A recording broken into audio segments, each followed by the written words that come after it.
Alors bonjour, merci d'être là pour cette leçon. À l'écran, vous voyez leçon 30, mais c'est pas la leçon 30 qu'on va faire aujourd'hui, on va voir la leçon précédente. Hum, Parce que ça, c'est leçon 30, c'est hum, le support de cours pour la fois prochaine. Vous voyez que le support de cours pour la fois prochaine, il est très court. Il n'y a que 3 lignes. Non, mais c'est dingue. Que 3 lignes. C'est rien du tout, ça. Ça va être dans la poche. Par contre, en termes de vocabulaire, il y en a pas mal. Hein. Donc, faut se méfier. Hein. C'est pas des fois, c'est pas toujours que le texte court signifie peu de choses à apprendre. Parfois, c'est pas ça. Bref, on va revenir à la leçon 29. Voilà. Le support de la leçon 29, c'est toute cette partie que nous avons vue ensemble et qui répond à cette question: qu'est-ce que le dharma? Alors peut-être vous avez eu l'occasion de bosser à fond cette leçon, allez savoir, c'est possible, étant donné que vous aviez pas mal de temps devant vous, je ne sais. Est-ce que vous avez eu le temps de un peu creuser le sujet ou pas? Moyen? Ouais, moyen. Hein. Puis, j'ai raté ton introduction parce que j'ai des coupures de liaison. Juste au moment où je vous demandais si vous aviez eu le temps de travailler cette leçon, leçon 29. Zut, alors juste à ce moment-là, il y a eu la Juste à ce coupure. moment-là. Mais Alors que tu voulais pourtant, répondre, bien sûr. oui, que j'ai eu le temps de revisionner la leçon 28. Moi. Ah ben c'est pas mal déjà. Ouais, non mais tout à fait. Pas de problème. De toute façon, on n'est pas, je vous l'ai déjà dit souvent, on n'est pas tenu à devoir produire une connaissance pour un délai particulier. C'est là où il y a une grande différence par rapport à l'école. Donc, tranquille. De toute manière, ces supports après, vous les avez. Si vous avez envie de les revisiter, vous pourrez toujours les revisiter. Ça vous donnera l'occasion de réétudier le sutra. De toute façon, un sutra, il ne faut pas du tout imaginer qu'on est une fois pour toutes, même si vous connaissiez parfaitement le tibétain, définitivement étudier le sutra. Donc les sutras du Bouddha, vous pouvez y revenir, ça c'est sûr. Mais là, c'est vrai que dans la leçon 29, on répond à cette question. Che Kang Shena. Ok. Alors maintenant, c'est comme vous voulez. Soit on travaille un peu de lecture et de la compréhension à partir de cette leçon, ou à partir d'une leçon précédente, c'est un peu comme vous voulez. Est-ce que ça dépend aussi du travail. Le travail, vous l'avez fait. Alors toi, tu dis, Patrice, sur la leçon plutôt 28, donc tu as revisionné ça. Les uns les autres, vous avez travaillé plutôt sur quelle partie? Savoir si on s'oriente plutôt vers l'utilisation de tel extrait de texte ou plus de tel autre. Plutôt sur la 28, moi aussi. J'ai 28 aussi, trouvé. d'accord, très bien. Ça vous convient? Pour toi, Martine, c'est comment? J'avais 3 leçons de retard, donc j'ai fait comme j'ai pu. Oui, bien sûr. De toute façon, on fait comme on peut. Il n'y a aucun problème. Alors, peut-être la leçon 28, ça peut être pas mal.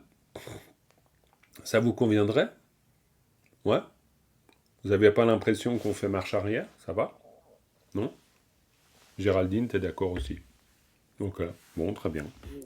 Et Bah, puis, c'est vrai que tu as besoin d'entraînement pour dessiner. juste à ce moment-là, il y a eu de nouveau eu une coupure. C'est terrible, ça. Que voulait-il dire, Patrice? Bon, très bien. Donc, Eva, est-ce que, pardon? est-ce que je peux te poser une question Toujours. je- le- la- sur la leçon 29, China, c'est toujours une interrogation et c'est toujours en fin de phrase. Chez, Ici, Che ouais, Kang Shena, ouais, tout à fait. Ouais, parce que en fait, la question, c'est vraiment le dharma, c'est quoi? Hein. Ça veut dire quoi, dharma? Là, en l'occurrence, Che, dharma, et puis quand on dit Kang Shena, ça veut dire quoi? Quand je dis euh, Bon, alors, le français, c'est ça veut dire quoi? Bon, évidemment, le tibétain, comme vous l'avez vu, c'est beaucoup plus simple. Parce que quand, c'est quoi, que, non, c'est une question, hein, c'est un mot interrogatif. Puis après, chez, ça veut dire euh, dire. Donc, en fait, littéralement, che kanshena, on devrait dire dharma. euh, c'est même presque pas possible de le traduire tellement c'est condensé. C'est du genre, quand on dit, parce qu'il n'y a même pas quand on dit, mais euh, dit dharma, quoi? D'accord. Quoi dire du dharma, on pourrait dire. Pardon? Qu'est-ce que tu... Quoi dire du dharma? Ouais, mais c'est pas quoi dire du dharma, c'est quand on dit dharma, c'est quoi? Hein? Che kanshena. Quand on dit dharma, ça veut dire quoi? C'est plutôt le dharma qui dit quelque chose. C'est pas. Oui, de toute façon, là, la question qu'on se pose, c'est qu'on se pose la question du sens du mot, évidemment. Donc, on se demande, ça veut dire quoi, dharma? Mais la manière de le dire en tibétain, c'est comme toujours, c'est très ras du sol, hein, tout le temps. On l'a vu la dernière fois avec nos fameuses pommes, etc.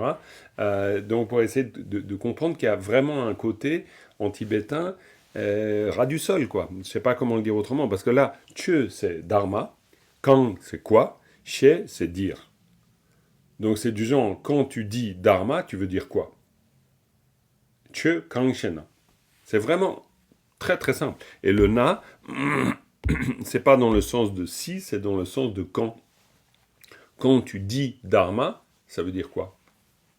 D'accord. D'accord? Le na peut vouloir dire quand et peut vouloir dire si. Mais ici, en l'occurrence, che kanshena, c'est quand on dit dharma, on veut dire quoi? Mais le français, ben voilà, le français est une langue, ben on l'a vu déjà, et puis on le reverra sans cesse. Le français est une langue très très riche, subtile, complexe, etc. Le tibétain, c'est une langue très pragmatique. Très très pragmatique. C'est d'ailleurs ce qui nous perd nous-mêmes, parce que nous, on n'a pas du tout l'habitude de formuler les choses d'une manière si directe. Donc souvent on se dit, ouais, mais comment je peux dire ça en tibétain? Parce que nous, on part du français. Alors quand on part du français, on n'arrive pas à transposer, parce que souvent le tibétain est beaucoup plus simple. On l'a vu la dernière fois avec nos histoires de pommes, quoi, et de Ilia. C'est pareil. Ok, mais si on décide de s'entraîner un petit peu, on va s'entraîner avec la leçon 28. D'accord. Euh, histoire... oui, Excusez-moi, j'ai je juste t'en une prie, question Géraldine. sur le vocabulaire. À un moment donné, on a Kachi, vieillesse et mort, c'est ça? Oui, gashi. Mais, mais dans le vocabulaire, c'est marqué Kachi, vieillesse seulement. Alors, je voulais avoir juste Ah le... non, c'est vieillesse et mort. D'accord, C'est ok. juste moi qui ai dû faire une erreur. Ok, d'accord, donc c'est clair pour moi maintenant. Ouais, ouais, Merci. ouais, ouais. Non, vraiment. Oui. Claire? Oui, oui, j'ai une question sur la 29. La particule finale, c'est tôt, alors que bah, j'aurais dit l'eau, mais je ne sais pas pourquoi c'est tôt, d'où ma question. Katselto, absolument. Katsello, eh ben moi j'aurais dit comme toi. Ce qui fait que j'en sais rien du tout. Je sais pas. D'accord. Je sais pas. Le seul avantage qu'on peut avoir, malgré la question qui est légitime, le seul avantage qu'on a, c'est que c'est tellement simple le sens des particules finales qu'il n'y a pas grand-chose à comprendre. C'est-à-dire que, bon, là, tu as raison.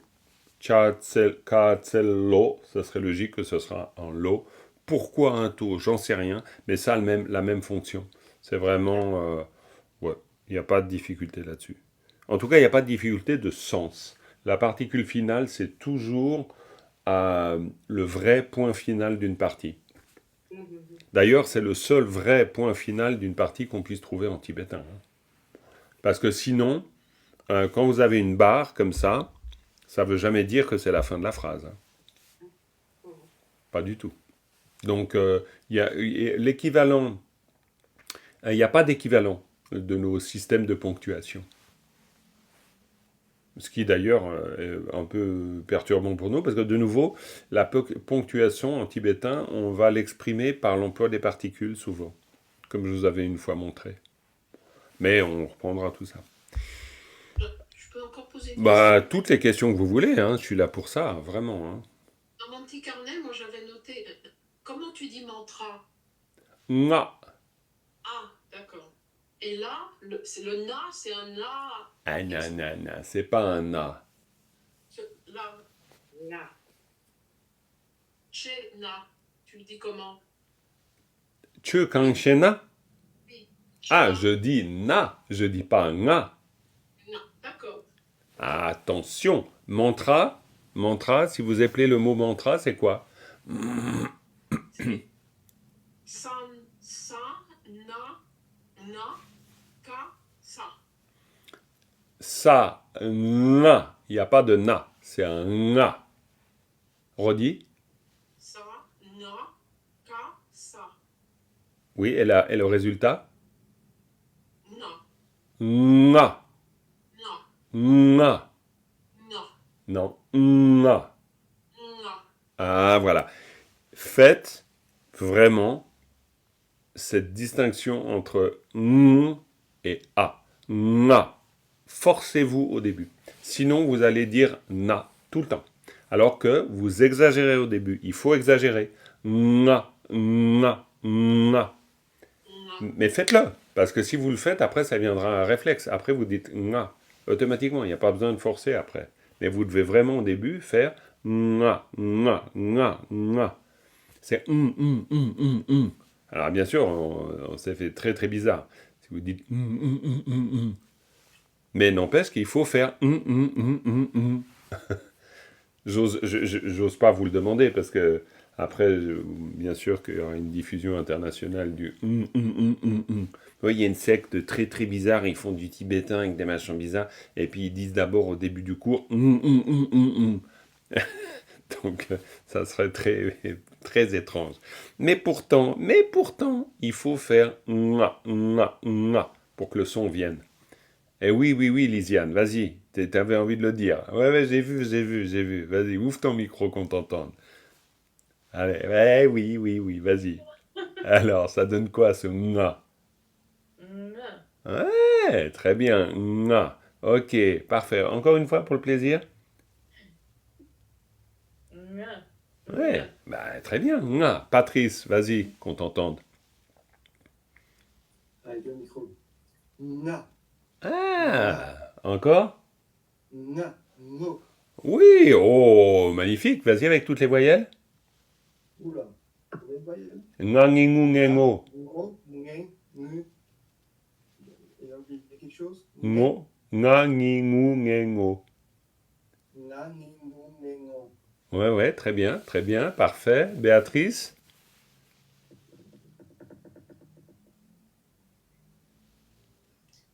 On entend là? Ouais, très bien. Ah, super. Non, comme la dernière fois, ça marchait pas bien. Ça, je gagnais un peu de temps là. Ouais, j'ai Ouais, absolument. Nga, ni, ngo. Là, c'est plus dur. Très bien. Ni, ngo. Ouais, mais c'est impeccable. Nga, ngi, ngu, nge, ngo. Bravo, Géraldine. Vas-y. Na, ni, mu, ne, mo. Oui, mais c'est bien. Franchement, vous êtes vraiment en train de le choper. C'est parfait. Philippe, vas-y. Na, ni, ngu, ne. Et l'autre, c'est, je sais plus. Ngo. Non. Alors c'est marrant, il y en a certains on entend bien le nga, d'autres on entend le na. Par exemple, quand tu dis nga, c'est pas le plus clair. Redis voir le nga. Na, Insiste sur le n. na. Voilà. C'est bien ça, nga. Encore une fois. Na. Oui, et ben voilà, nga. Il faut juste insister sur le n. Nga, nga. Très bien. Martine? Na, ni, no, ne, no, Non, à la fin c'est no. no, C'est vraiment mo. Recommence. no, Ouais. no, Mo. no. Il n'y a pas de no, c'est no. No.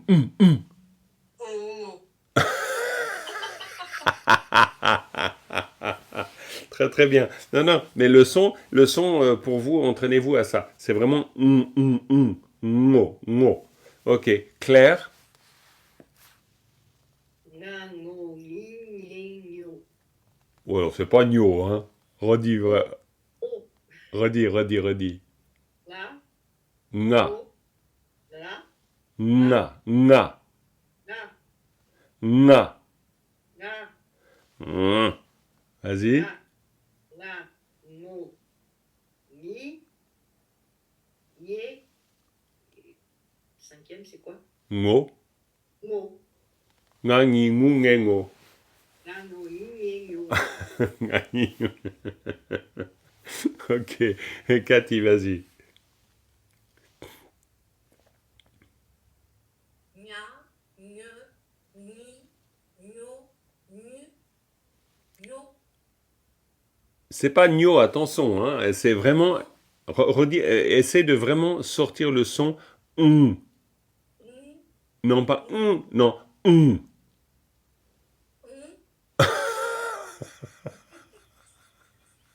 Nga.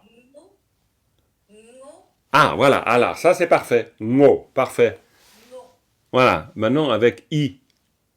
ni, Ouais, maintenant avec E.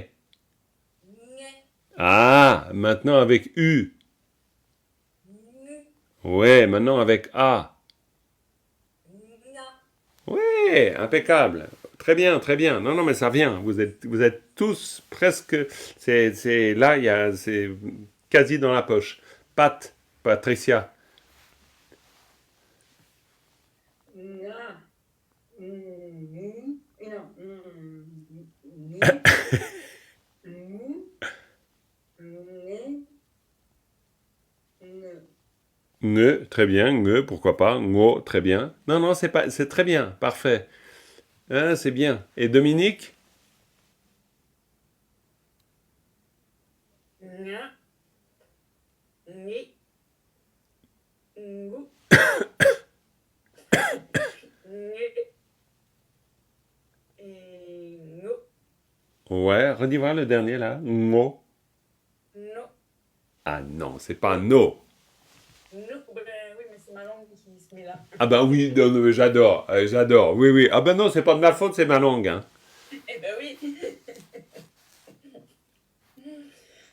Redis le mot. ngu, Oui, avec O. ngu, Ngo.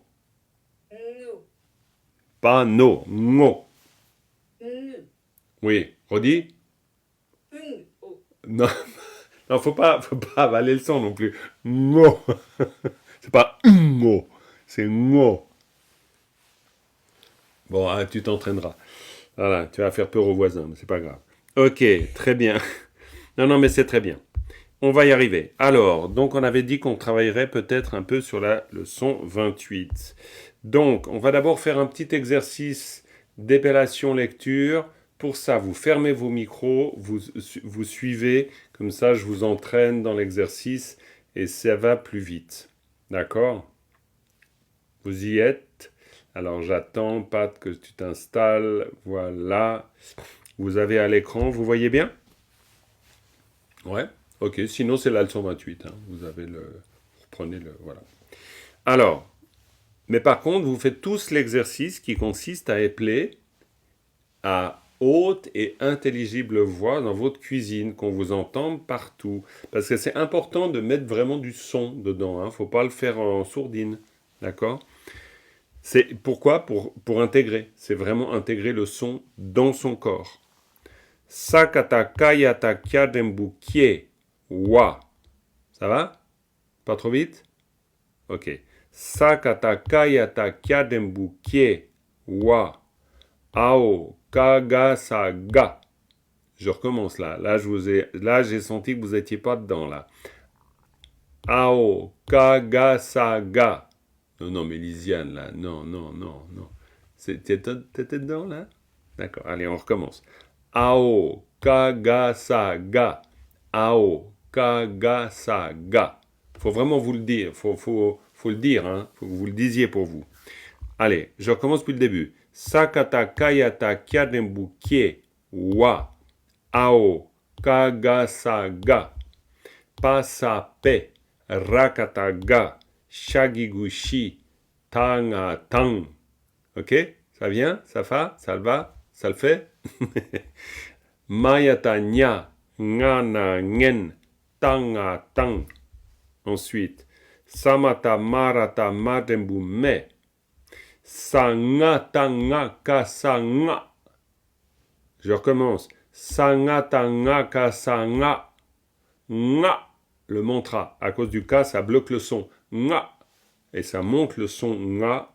Ça le monte. Sanga tanga kasanga. Nga. Un mantra, c'est nga. C'est pas nga, c'est nga. Eh oui, c'est comme ça, c'est une langue tonale. Eh ben ouais. Sinon, il fallait faire du polonais, mais c'est pas plus simple le polonais. Hein. Ao tanaroto na den. Pa tangatan. Allez. Sadata da shapkyu duka duk. Pao sangatanga la ngel. Pao sangatanga la ngel. Je recommence. Pao sangatanga la ngel. Wa. Très bien. Tanga tang. Yagigu yita yi. Magigu mi. Pao tadembu de. Wa. Tanga tang. Ao karata tashapkyu tuka tuk. Pa. Ranata namasa nam. Nam. Ranata namasa nam. Ao kaga ga. Ao kaga ga. Hein? Ao kaga ga. Para par. Ao kayata gyashapkyu gyura gyur. Tadembute. Tadembute. Latata taratar. Sadata dashapkyu duka duk. Pao sangata ngala ngel. Kayata gyagigu gi. Pashapkyu punga pung. Panaro po. Chadembu chena chen. Panaro po. Ao ba ba. Shagigu shika shik. Panaro po. Ao tagigu di. Hein, le tag il vient da. Ao tagigu di. Ao kaga gak. Para par. Ao kayata ja shapkyu jura jur. Jur, jur, jur, jur, jur. Ao kayata gyashapkyu jura jur. Rana ro ro. Jur ro, jur ro. Jur ro. C'est pas si évident, hein. Jur ro. Ao tagigu di. Nagigu ni. Pao chanaro choma chom. Latata dana den. Ao dasa de. Kayata kyakigu kisa ki. Ratatata dembu tena ten. Chagigu chinga ching. Ao parata dra. Le pas devient bas. Ao parata dra. Dembu della del. Del del del. Ao barata dra dembu della del. Para par. Ao payata ja. Le pas devient ja. Ao payata ja shapkyu junga jung. Wa. Shadembu shesa she. Kao sa shapkyu su nga sa sung. Sanaro so. Ok? Très bien. Parfait. Là, vous avez pas mal de mots de vocabulaire. Hein. On a ici kewa. Ça veut dire quoi, kewa? La naissance, non? Naissance. Très bien. Gashi. Vieillesse et mort. Bravo. Nyangen.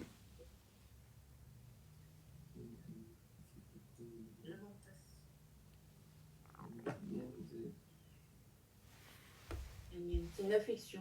L'affliction, la souffrance. Nyangen.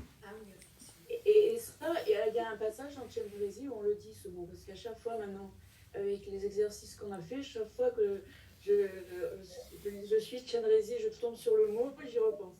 Ah bah bravo, bien sûr, bien sûr. Nyangen, nyangen. Nyangen, c'est la souffrance. L'au-delà de la souffrance, quand vous dites le nirvana, l'au-delà de la souffrance, c'est Nyangen, Nya, Nyangen le depa. Nyangen le depa. C'est l'au-delà de la souffrance. Le nirvana, c'est Nyangen le depa. D'accord? C'est pour ça que on utilise nirvana, qui veut dire au-delà de la souffrance, on le traduit par Nyangen le depa. Après, ça, on pourrait dire Nyangen, Nyangen, c'est vraiment courant en tibétain. Nyangen le depa, Nyangen, vous entendez beaucoup. Ça, c'est beaucoup moins fréquent. Menga Denpa, c'est les lamentations, c'est le feu de réciter. Den, par contre, vous entendez beaucoup, même dans la langue parlée. Mais Menga, ça c'est très rare. C'est vraiment, c'est du vocabulaire technique. Pourquoi je vous dis ça? C'est parce que, de nouveau, je vous l'ai souvent dit, mais je vous le répéterai tout le temps, essayez de hiérarchiser l'importance des mots. Dans un texte, il y a vraiment des mots, bien sûr, idéalement, on les connaît tous, puis c'est génial, et puis voilà. Mais dans la vraie vie, c'est pas comme ça que ça se passe. Dans la vraie vie, il y a des mots que vous allez zapper, puis il y a des mots que vous allez apprendre. Et en plus, il y a des mots avec lesquels vous avez du feeling, puis des mots avec lesquels vous n'avez pas de feeling. Et donc, il y a des mots où c'est super facile de les apprendre, et d'autres très compliqués parce qu'on n'arrive pas à se les mettre dans la tête. Donc,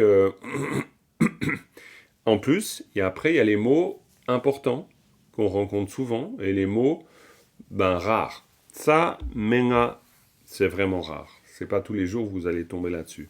Par contre, gashi, très important. Parce que gashi, ça, vieillesse et mort. Shi, vous en parlez tout le temps. Ga, la vieillesse, c'est très fréquent. Tang, ça, il n'y a même pas besoin de dire combien c'est fréquent. Donc ça, il faut vraiment connaître ce mot. Et puis après, nyangen éventuellement. Parce que nyangen, souffrance, c'est très quand même fréquent. C'est juste pour dire que quand vous apprenez du vocabulaire, vous pourriez aussi mettre des codes couleurs. Vous pouvez trouver vos propres systèmes pour prioriser certains mots par rapport à d'autres.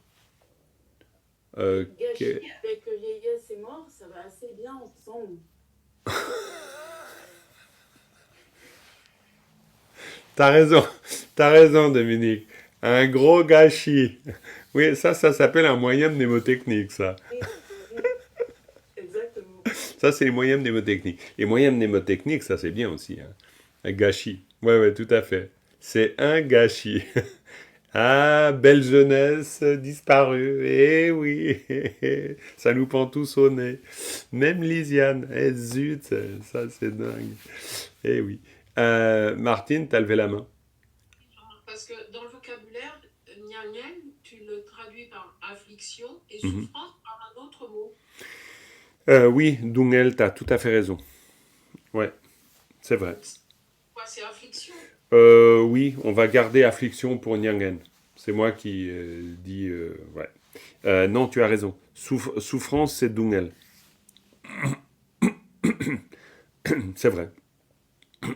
Faut trouver une petite différence. Cela dit, c'est quand même, en termes de sens, c'est hyper proche. Hein. On va pas, c'est sûr. Voilà, ça c'est clair.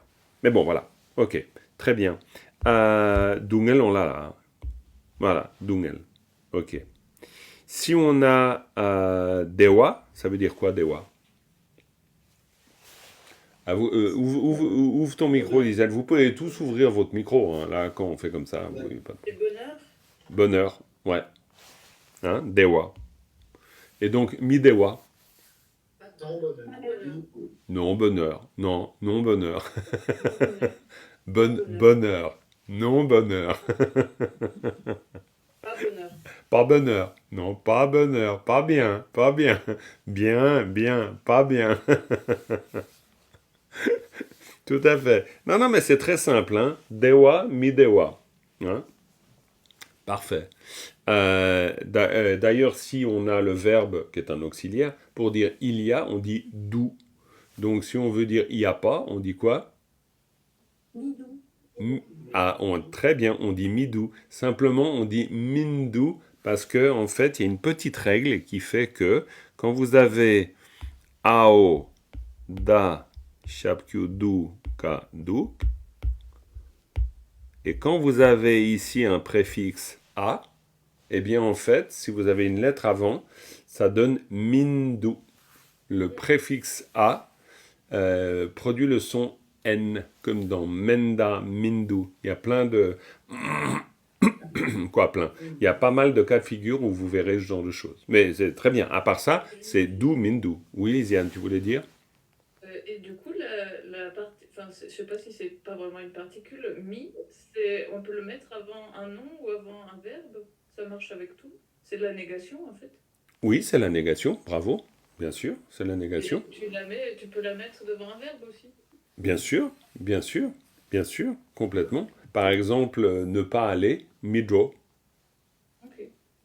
Hein, midroa. Alors après, il peut y avoir différentes formes de négation. C'est pas toujours celle-là qui sera utilisée. Hein? Et après, la négation, ça dépend. Mais si tu veux... Mais tu peux utiliser, ouais, tu peux utiliser. De toute façon, c'est clair, c'est clair. De toute façon, le principe, c'est vraiment simple. Le principe, c'est, tu as un mot ou un verbe, puis tu mets mis devant, et c'est une négation de ça. Mais maintenant, il n'y a pas une seule forme de négation. Ça dépend des constructions. Mais, en l'occurrence, ça marche. Bah, par exemple, mindu. Mindu, midu, bah, c'est un verbe. Hein. C'est un auxiliaire verbal, en tout cas. Donc, ça marche. Ça, dewa, évidemment, c'est un mot que vous devez connaître. Parce que ça, le bonheur, ben, d'abord, c'est très bien, le mot bonheur. Et puis, midewa, ben, du coup, on le comprend. Mais ça, c'est un mot très, très fréquent. Hein. Dewa-chen, hein. Dewa-chen, par exemple. Dewa-chen. C'est le même dewa. Hein. C'est dewa-chen. D'accord. Et puis, yi, c'est un mot très important. Yi, ça veut dire quoi? Mental. Le mental. Bravo, le mental. Ouais, le mental. Yi, le mental. Parfait. Ensuite, vous avez une chose... bon, tang, évidemment, tout le monde sait ce que c'est aujourd'hui. Hein. C'est pas compliqué, ça. Hein. Et. Très bien. Chukpa, pas tous les jours, mais on entend beaucoup. Chukpa. Chukpa. Ça vous dit quelque chose? Ouais, tourment, quelque chose de troublé. Chuk, ça veut dire brasser. Hein? C'est vraiment quand on brasse quelque chose, on a l'esprit brassé. Donc c'est chuk. Hein? Par exemple, en tibétain parlé, vous direz chuchuk tanwa. Ça veut dire mettre le bins, le chuchuk tanwa, brasser les choses. Hein? Chuchuk tanwa. L'eau trouble, on emploie ça aussi. Ouais, ouais. Alors après, on a quelque chose de très proche pour dire confusion. C'est tulpa. Mais on retrouve ce tout dedans. Là, on dit tuk, mais après, la confusion, on dit tul. Mais c'est le même ao karatata shapyu tu. Hein? L'eau troublée, ça sera plutôt tul. Mais agiter de l'eau, c'est chutukpa. Chutukpa, c'est de l'eau agitée. Hein? Tukpa yena selpo mindu. S'il y a du trouble, hein, tukpa yena, s'il y a du trouble, selpo, salwa, clarté, mindu, il n'y a pas. Clarté, il n'y a pas. Salwa mindu. Hein? Salwa mindu. C'est très simple de ce point de vue-là. Tétar, ça veut dire quoi, tétar? À part le petit de la grenouille, mais sinon, tétar. Ainsi. En conséquence de, à la suite de. Voilà, ainsi, en conséquence de, tout à fait. C'est plutôt ainsi quand même, parce que la notion de conséquence n'est pas hyper présente. On reprend quelque chose qu'on a dit ici. C'est pourquoi, ainsi, hein, ainsi, voilà. Pumpo, ça c'est un mot très important. Agrégat. Yes, bravo Philippe. Agrégat. Hein. Et puis ça, il va sans dire que Chenpo, tout le monde le connaît. Grand. Pumpo Chenpo. Hein. Pumpo Chenpo. Grand agrégat. Qu'est-ce qu'est le grand agrégat, on dit ici? La montagne. Ouais, alors ça c'est juste. Ouais, une montagne c'est un très gros agrégat. Ça c'est vrai. T'as raison, Philippe. C'est tout à fait vrai. D'ailleurs, tu vois, le bouddhiste qui voit une montagne, il se dit, ouh, quel gros agrégat là. T'as raison. C'est un très très gros agrégat. Mais Pumpo Chenpo, Pumpo Chenpo, c'est cette grande masse de souffrance. Souvent dans les sutras, vous allez entendre ça. Un Dungal Ge Pumpo Chenpo, cette grande masse de souffrance. Pumpo, c'est aussi notre corps. Hein. On est un Pumpo. On est un agrégat.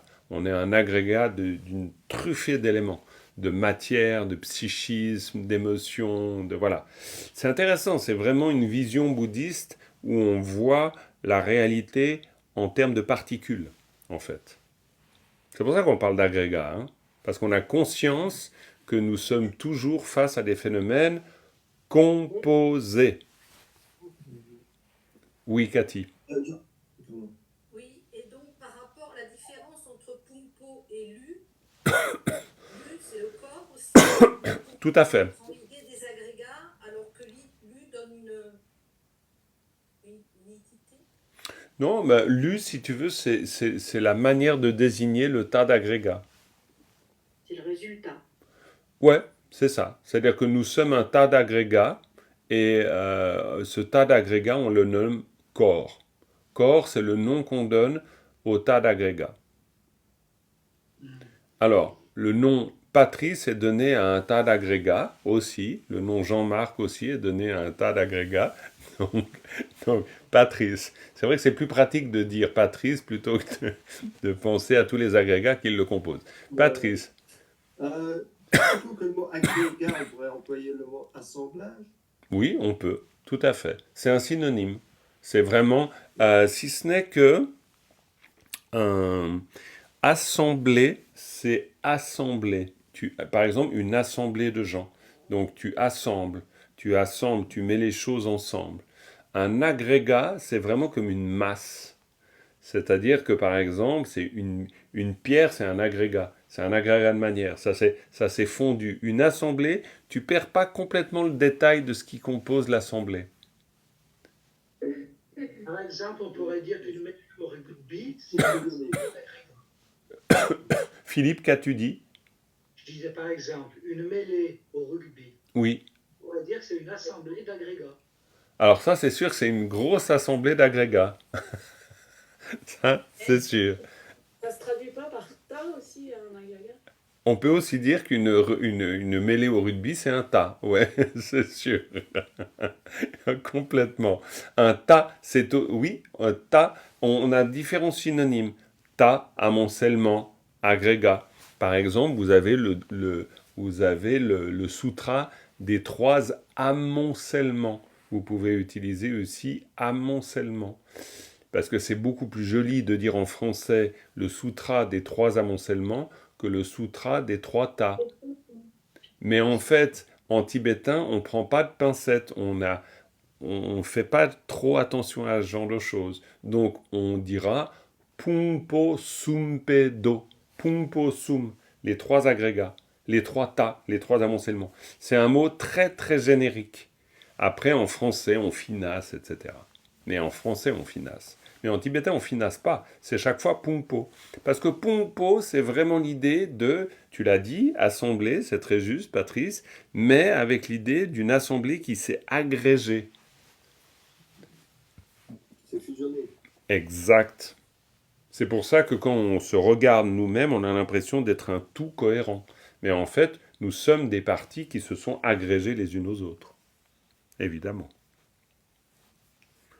Très bien. Pumpo. Pumpo Chenpo. Hein? Bashik, c'est moins fréquent. Bashik. C'est clair. Bashik, ça veut dire uniquement. Mais Pumpo Chenpo, si vous dites, on parlait, qui a posé la question sur Lu? C'était Cathy, je crois. Donc si tu dis un grand corps, tu dis comment?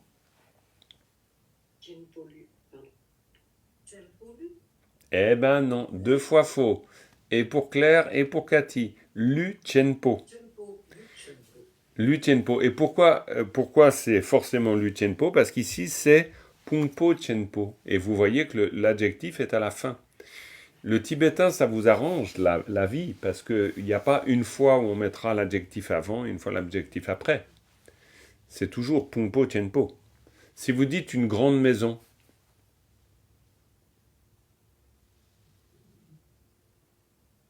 vous connaissez pas le mot maison? Kampa, Bravo, Kangpa. Kampa, Chenpo. Voilà, Kangpa Chenpo. Et si donc on dit, vous savez comment on dit il y a? Je vous l'ai dit avant. Do. Ouais, alors comment vous dites la phrase il y a une maison? Kampa, do. Très bien. Et comment on dit il y a une grande maison? Kampa, Chenpo. Kampa, Chempo, do. Très bien, Kampa Chenpo Du. Et comment est-ce qu'on dit il n'y a pas de grande maison? Kampa, Chempo, Midu. Mindu. Mindu. Très bien. Bah voilà, vous êtes en train de parler tibétain, hein? C'est pas compliqué. Ah non, faire des phrases aussi simples que ça, c'est pas compliqué. Oui, mais mine de rien, non, mais bien sûr, mais si comme ça, de but en blanc, je vous demande la phrase, vous n'allez pas forcément réussir à la trouver. Alors que, en fait, quand on se met dans la logique du tibétain, petit à petit, on finit par sentir que c'est très simple, en fait. Alors, c'est pas pour simplifier à l'excès, il y a d'autres difficultés pour nous. Mais c'est important d'avoir quand même une relation à cette simplicité. C'est très important parce qu'on a besoin de faire un lien. On pourrait dire un lien de simplicité avec le tibétain. Sinon, on se dit toujours que c'est super compliqué, on va jamais rien y comprendre, et gna gna gna, et c'est trop bizarre. Non, c'est pas bizarre, c'est une langue pragmatique, c'est une langue simple, c'est une langue logique. Donc c'est vraiment accessible, c'est vraiment accessible. Même là, vous allez me dire, il y a un grand agrégat de souffrance. Lisiane, tu peux laisser ouvrir ton micro, comme ça te permet de répondre tout de suite quand tu as les phrases. Et c'est valable pour vous toutes et tous, hein. Vous pouvez laisser vos micros ouverts. Et quand je vous demande comme ça, c'est le premier qui dégaine. Hein. Il y a un grand agrégat de souffrance. Soyez simple, vous l'avez vu, vous l'avez sous les yeux. Pumpo Tienpo, on vient de le dire. Grand agrégat. Il y a Pumpo Tienpo Du. Non? Pumpo Tienpo Du. Tout simplement. Il y a un grand agrégat de souffrance. Tout simplement. Pumpo Tienpo Du. Il y a du bonheur. Comment on écrit do? Ao Da Shapkyu Du Ka Duk. Ao Da Shapkyu Du Ka Duk. D'accord? Ao Da Shapkyu Du Ka Duk. Vous le retrouverez partout. D'accord? Et Mindu, il n'y a pas. Donc, si vous dites il y a du bonheur, vous dites comment? Bravo, Dewadu. Il n'y a pas de bonheur? Dewa Mindu. Dewa Mindu. Alors, avec le tibétain, vous êtes obligé d'être systématique. Vous pourrez pas inventer 15 milliards de possibilités. En français, on peut toujours. Presque. Mais là, c'est du, mindu. Point. Stop. Il n'y a pas besoin de réfléchir 15 milliards de choses. Vous apprenez de manière systématique. Du, mindu. Donc, il y a du bonheur, dewa du. Il n'y a pas de bonheur, dewa mindu. Point. C'est très très simple. Et Mais on pourrait pas dire mi dewa du. ah ben non, c'est trop compliqué ça. Ah ben alors, ah oui, c'est autre chose. Parce que c'est pas la phrase que je demandais. Mais tu peux dire mi dewa du, bien sûr. Et dans ce cas-là, ça veut dire Pas de bonheur, il y a. ouais. Très bien. Mi dewa du. Il y a de la tristesse.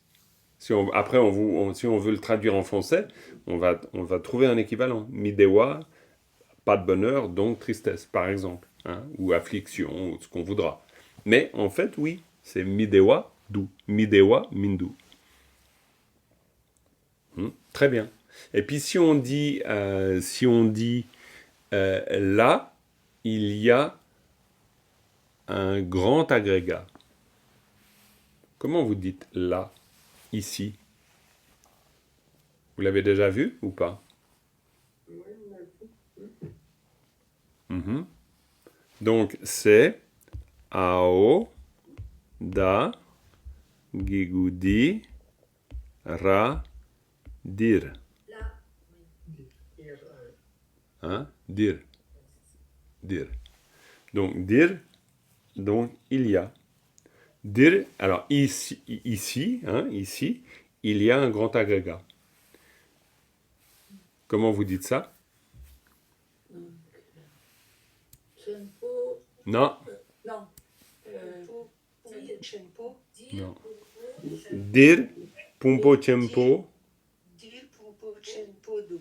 Bravo, impeccable. C'est pour ça que c'est très, on pourrait dire que c'est hyper empirique. C'est-à-dire, vous commencez par une première formule, pumpo, tempo. Ensuite, pumpo, tempo, do. Ensuite, ici, il y a pumpo, tempo. Donc, dire, pumpo, tempo, do. Mais ce que vous avez construit avant, vous le déconstruisez pas. Vous voyez ce que je veux dire? C'est comme des poupées gigognes. Hein? Vous avez la première, c'est pumpo. La base. Exactement. Après, vous avez La pumpo, base, et puis tempo. on monte. Exactement. Après, tu as pumpo, tempo. Après, tu as pumpo, tempo, do. Après, tu as dire, pumpo, tempo, do.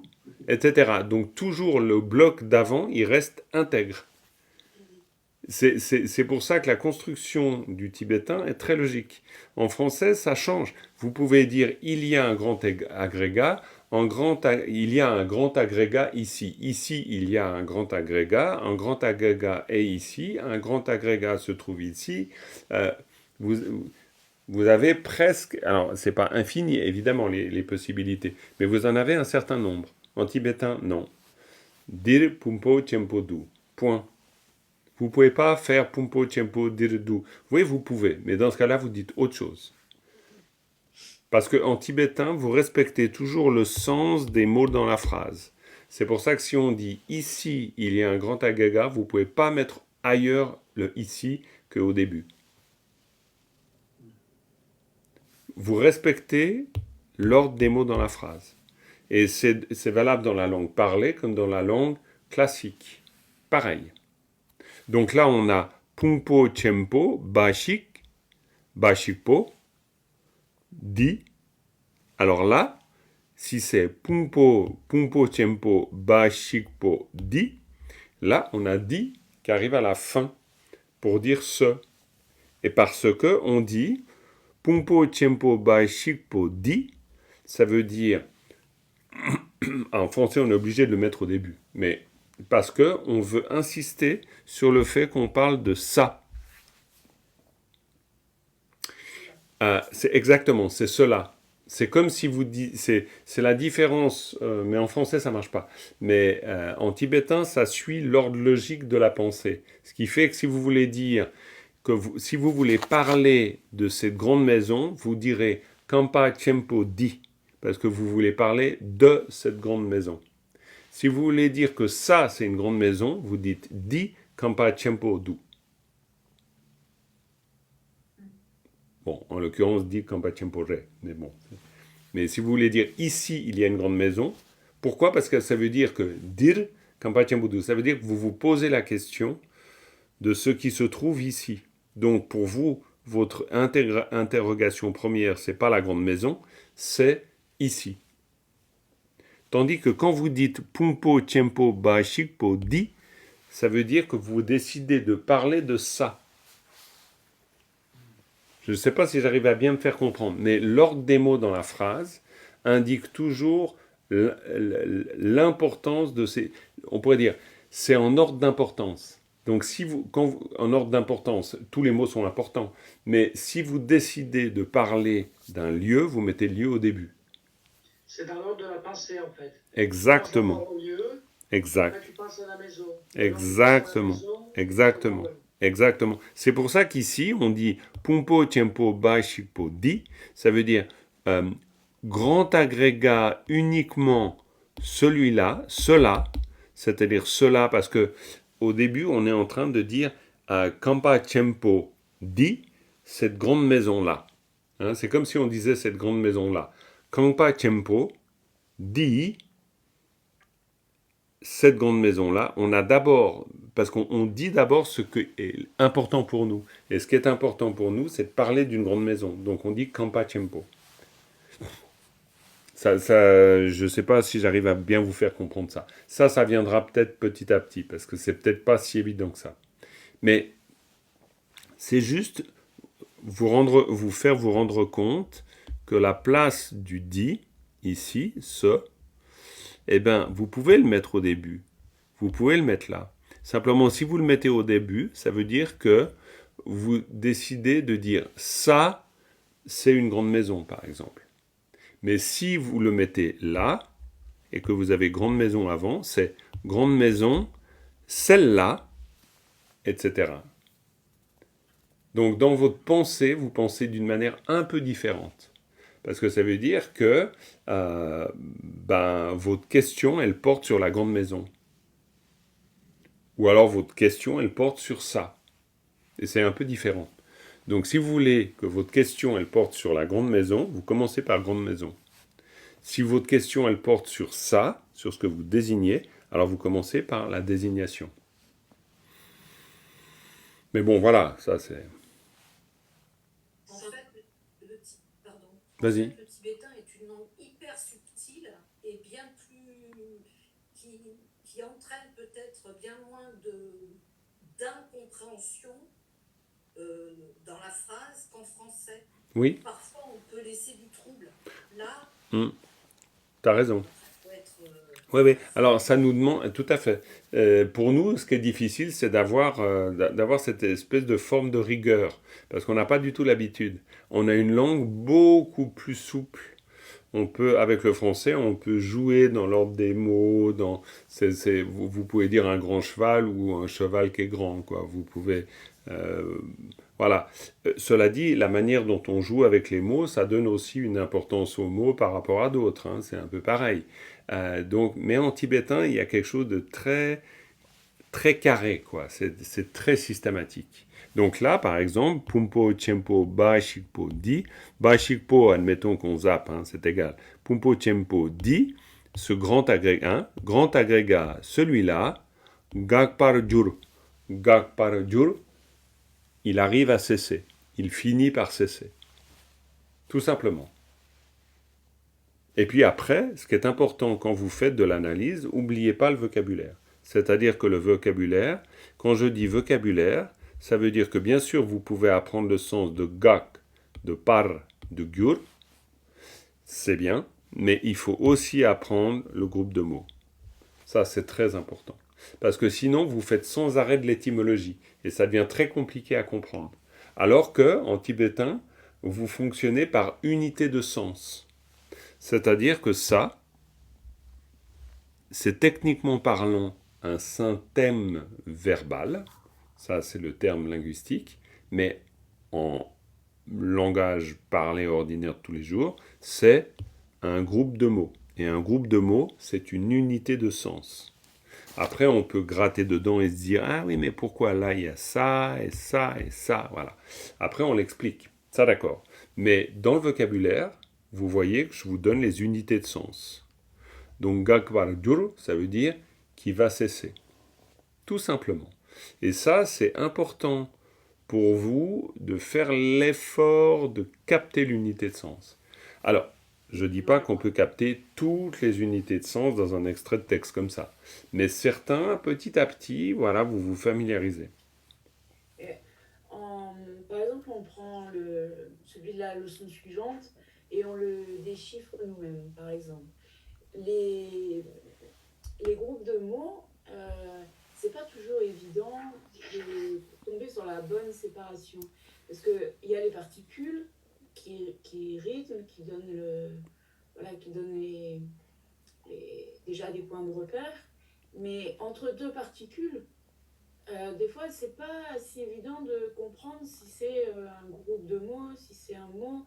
Des fois, il y a un verbe, des fois, il n'y en a pas. Déjà, du mal aussi à repérer le verbe, parce qu'il n'y a pas un signe caractéristique d'un verbe. Donc, en plus, on peut tomber sur avec ce qu'on avait vu là, un nominalisateur ou un verbe, des fois avec le pas, ça peut être soit un nom, soit un verbe. Enfin, est-ce qu'il y a des... Comment on fait pour s'y repérer, en fait? Alors, pour répondre à comment on fait pour s'y repérer, je pourrais presque dire que toutes les leçons que je vous donne, c'est des exemples pour vous repérer. Disons que toute la pédagogie que j'essaie de déployer est une pédagogie qui va dans le sens de vous donner les moyens de repérer. Alors maintenant, comment est-ce qu'on fait pour repérer? On s'entraîne aux outils que je vous propose. Entre autres, je ne dis pas que c'est les seuls moyens, hein, mais entre autres, c'est ça. Donc par exemple, vous avez chaque fois une analyse de structure dans une leçon, tout le temps. Alors en fait, si je vous propose cette analyse structure, c'est justement pour vous mâcher le boulot. Donc, Ouais, mais de nous-mêmes, c'est à force de faire ça que de nous-mêmes, à force de les lire, que ah de ben là, je partir crois sur qu'il un va texte. ouais, là, je crois qu'il va y avoir une partie de travail que vous devez fournir. C'est-à-dire que au moment où moi je fais l'analyse, je vous fournis le travail que vous devriez faire. Donc, du point de vue de la méthode, vous commencez par ça. C'est pour ça que vous avez ça ici. Et au dos de la feuille, vous avez le résultat ici. Donc, en termes de méthode de travail, d'abord, vous êtes perdu, et c'est exprès. Et ensuite, parce que vous êtes perdu, vous allez... Là, vous êtes en train de boire la tasse, hein. Vous comprenez rien du tout, vous êtes totalement perdu, c'est la grosse panique. Et c'est parfait. Et une fois qu'on est dans un état de grosse panique, totalement perdu, j'y comprends plus rien, vous repérez des éléments qui vont vous rassurer.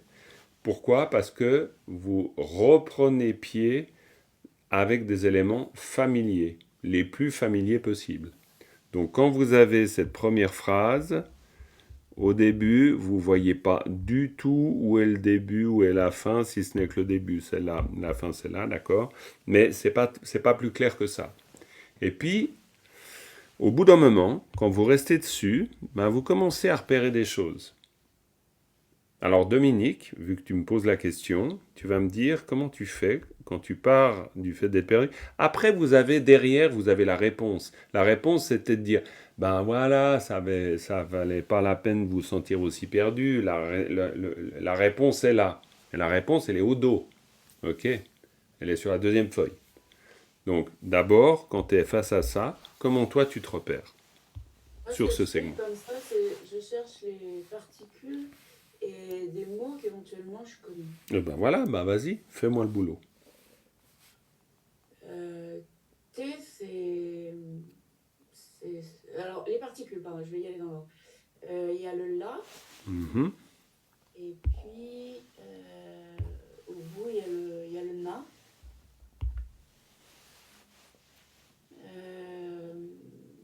Dans les mots que je connais, il y a sangué, il y a chondende,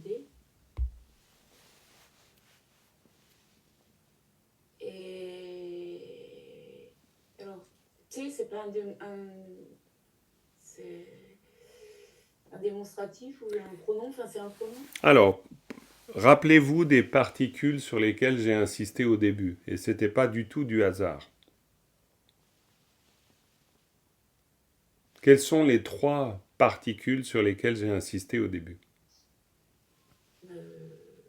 C'est parce qu'elle dit qu'une suite, un truc comme ça. Les 3 particules sur lesquelles j'ai insisté, c'est génitif, ergatif instrumental, particule oblique. Ah oui. Ça, c'est les 3. Alors, peut-être je ne vous l'ai pas dit assez, mais il me semble avoir quand même dit beaucoup. C'est-à-dire que ce sont les 3 particules fondamentales. Donc si c'est les 3 particules fondamentales, elle est où là?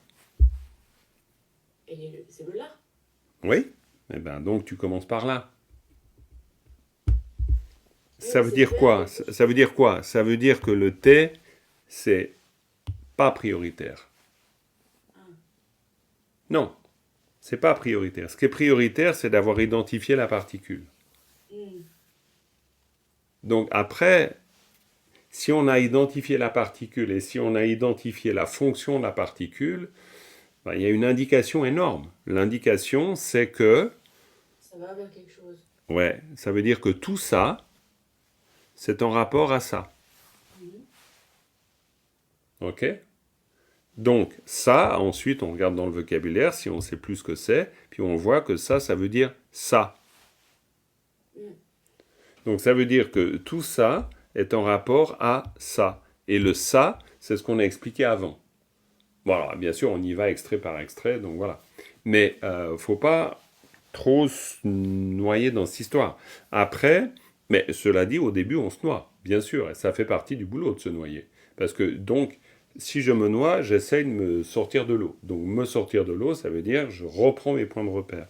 Après, tu as donné des éléments. Ça, ça, ça, ça. Qu'est-ce que tu fais avec ça?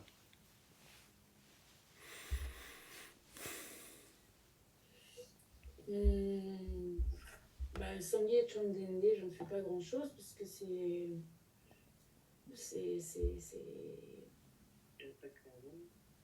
oui, Bouddha Bhagavan. Mais là où je... Ben, c'est très bien. On a déjà Bouddha Bhagavan. Donc ça, c'est réglé. C'est Bouddha Bhagavan. Mais après, il faut que j'aille chercher. Faut que tu ailles chercher... ouais, tu peux savoir que le Kang, c'est quoi, que, qui, etc. Hein. Bah oui, bah voilà, ça fait partie des choses que j'oublie perpétuellement.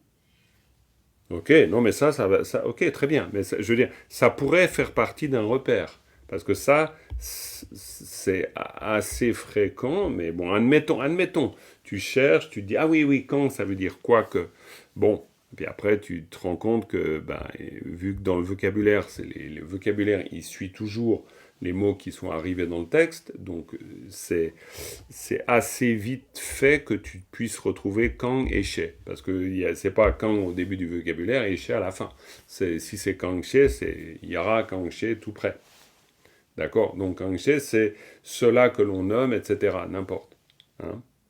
Donc, en fait, à partir du moment quand tu as ces éléments-là, ça ne veut pas dire que tu vas réussir à traduire tout de suite. Parce que réussir à traduire, ça va être un autre boulot. Il va falloir d'abord se familiariser énormément au décryptage. Ça, c'est du décryptage. Et une fois que le décryptage, il vient d'une manière assez logique, après, on peut traduire. On ne peut pas traduire tout de suite. C'est compliqué de traduire tout de suite. Mais au bout d'un moment, on a des indices. Et en fait, on travaille sur des histoires d'indices. Donc l'indice, c'est quand on dit Bouddha Bhagavan, et puis pour l'instant, on n'a que ça. Après, il faut voir d'autres choses. D'accord? Mais c'est comme ça qu'on passe d'un état où on nage, en train de se demander où est la côte, et puis un autre état où on commence à repérer des choses. Mais c'est une vraie méthode. C'est-à-dire qu'il faut utiliser cette méthode. Si vous utilisez cette méthode, petit à petit, vous allez vraiment vous repérer. Mais il ne faut pas penser que ça va venir très vite. Hein. Ça va prendre du temps quand même. Hein. Lisiane. Oui, mon obstacle, c'est vraiment... Enfin, le frein, c'est pas un obstacle, c'est un frein. C'est vraiment de la césure, et, enfin, les regroupements ou les césures, quoi, en fait. Ouais. Les particules, ça va. Voilà, mais c'est vraiment ça. Ouais. C'est pas coupé à l'intérieur. Ouais, mais c'est ça qui prend du temps. C'est pas Oui. Ben, c'est pour ça que vous avez ça. Après, vous avez toujours l'analyse structure qui vient répondre à la question que vous avez. Mais faites quand même l'expérience d'être un peu perdu avant d'arriver là. Parce que si vous arrivez là tout de suite, vous ne comprenez pas pourquoi on arrive là. Mais ça, c'est la résolution du rébut. Ok? Lisiane? Non, mais c'était une question justement sur le... Mais là, du coup, avec la structure, c'est plus clair. Le là, il porte sur ce qu'il y a avant. Toujours. Toujours. Oui, juste, c'était ça. Ouais, absolument. Toujours. C'est pour ça qu'il désigne le point d'incidence. Le point d'incidence, il est avant la particule. Tout le temps. Toujours la particule, Toujours. Elle est à la fin de ce qu'elle transforme. Oui, complètement. Elle est à la fin de ce qu'elle transforme. Et en l'occurrence, pour un laton, c'est-à-dire pour un la, il transforme, et il marque ce qui transforme, et il transforme ce qui précède. Tu mets un la derrière, hop, ça veut dire que tout ce qui est avant est devenu un point d'incidence. C'est devenu un lieu, en fait. Que ce soit une seule syllabes ou que ce soit 15 syllabes. Ça change rien à l'affaire. Rien du tout, du tout, du tout, du tout. C'est pour ça que tu pourrais dire à Paris ou dans la grande ville de France qu'on appelle Paris et qui se trouve près de la région machin, pas loin du nord, quoi. Tu veux dire, tu peux te faire un truc à rallonge, n'empêche que tu es en train de parler de à cet endroit. Mais c'est ça qui est difficile pour moi, en fait, je trouve, quand je fais une analyse, c'est que j'ai l'impression que, tu sais, c'est comme en maths, tu as les petites parenthèses et les grandes parenthèses. Yes, yes. Pour moi, c'est difficile. Oui, oui, oui. Mais après, ben, c'est de l'entraînement. Vous allez vous entraîner, il n'y a pas de problème. Vous êtes en phase d'apprentissage, hein, c'est normal, vous allez apprendre pendant pas mal de temps avant de savoir. Mais il faut un peu de patience, ça va venir. Déjà, vous savez beaucoup de choses par rapport au début. Mais après, ben, voilà, vous apprenez. Philippe? Oui, du coup, tu avais traduit Sangye Chomdenbe Oui, par Bienheureux Bouddha. oui. Et c'est Bouddha Bhagavan, c'est pareil, Bhagavan est bienheureux. Wow. Après, Bhagawan, c'est compliqué de savoir vraiment comment le traduire, hein. Certains ne le traduisent pas, en le gardant Bhagawan. Parce que Bhagwan, c'est vraiment un terme sanskrit pour dire le bienheureux, le saint homme, tu vois, si vous regardez dans le dictionnaire, je sais pas, vous avez toute une collection de mots pour essayer de trouver des équivalents. Alors après, ça, c'est pour ça que je vous dis souvent, la traduction, c'est la dernière, toute dernière touche finale. C'est pour ça que pour nous, c'est même pas encore le souci. Par contre, Sangye Chomdende, ça c'est important. C'est-à-dire que finalement, vous familiarisez à un groupe de mots, ça c'est important. Vraiment. Ok, ça vous aide un peu de faire cette analyse un peu ensemble comme ça? Ouais, bien, bien. On avance. Par contre, juste. Oui, Béatrice. Donc, tout à l'heure, on regardait les particules et on a nommé le na Oui. comme particule. Oui, c'est vrai, tu as raison. Et puis là, je l'ai pas mis Là, comme dans la particule. structure. Et est-ce que le na, tout à l'heure, c'est le. Alors, je ne sais pas si je me souviens bien, c'est le côté interrogatif? Il y a quelque chose. Non, le na. Alors là, C'est quoi déjà la particule interrogative? c'est le kang. Kang. Ouais. Ah, Kang Shena. Ouais, kang shena. C'est quand on dit. Kang shena, c'est quand on dit. Mais c'est pour ça que je l'ai mis. Parfois, je fais exprès. C'est-à-dire, alors des fois, je peux me tromper aussi. Mais je fais exprès de vous mettre l'indication comme ça, pour que vous le preniez ensemble. Et puis que vous. Ouais, pour que vous essayiez de grouper. C'est pour ça que je vous fais les braquets, parce que ça vous aide à justement faire les groupes. Parce que sinon, en tibétain, rappelez-vous une chose, mais ça, on l'oublie tout le temps. En tibétain, c'est une langue monosyllabique. Ça veut dire que quand vous avez Sangye Chomdende, vous pourriez mettre une marque à la fin de chaque syllabe, vu que c'est une langue monosyllabique. C'est-à-dire que chaque syllabe est autonome par rapport à une autre. Mais c'est ça le problème aussi. C'est parce qu'ensuite, si vous regardez dans un dictionnaire, vous pouvez regarder dans un dictionnaire le sens de sang, le sens de gye, le sens de chom, le sens de den, le sens de de, et vous en trouverez un, chaque fois. Simplement, à un moment donné, il faut arrêter de faire ça. Et il faut prendre l'élément dans son ensemble. Donc c'est pour ça que à un moment, je vous mettrai sangye comme ça, pour que vous sachiez sangye, puis en autre, je vous mettrai sangye chomdende, pour que vous preniez le groupe tel quel. Donc, la manière de mettre les braquets, là, il y a d'autres manières possibles. On pourrait très bien mettre Sangye Chom Dende, par exemple. Donc ça, c'est des choix un peu subjectifs par rapport à ce que j'imagine vous pourriez décider d'apprendre ou pas. Ok. Bon, les amis, on a bien travaillé. On arrête là, d'accord? Avec une dédicace. Sonam de tamche zingpane tumne nyepe ranam pamdene kegana chi balab tupa yesipe tsole drowa dolwara isho. Voilà, merci beaucoup et à bientôt.